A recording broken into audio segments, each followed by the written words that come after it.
wa Lusaka anajaribu kuizungusha ndani kule, mpira wanajaribu kuondosha, bado haujaondoka.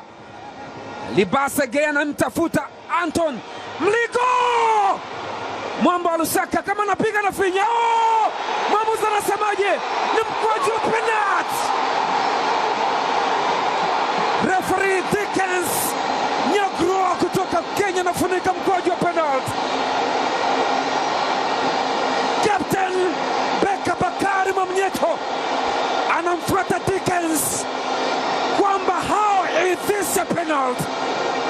Ambia tulia, akitafakari mpira ambao aliuzima Anton Mligo, akapiga kwa block na Shadrack Kaboka kama anapiga chama, akaifinya, akatema mate chini.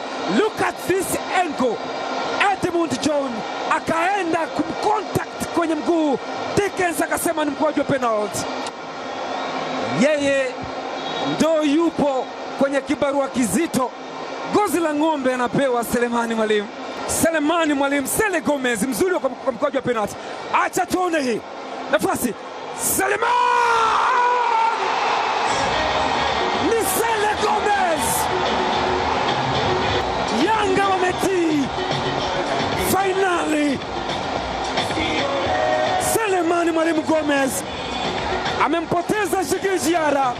Anathibitisha ni kwa nini hii ndio penalty. Tazama, Edmund John alikwenda kupiga mguu wa Clatous Chota Chama. Chama akajirahisisha, akasema anakwenda chini, kaenda akapata jaribio, akaweka mpira kambani. Gomez Selemani Mwalimu, nyota kutoka Wydad Athletic Club, Wydad Casablanca ya Morocco, yupo hapo kwa mkopo, anaandika bao lake la 3.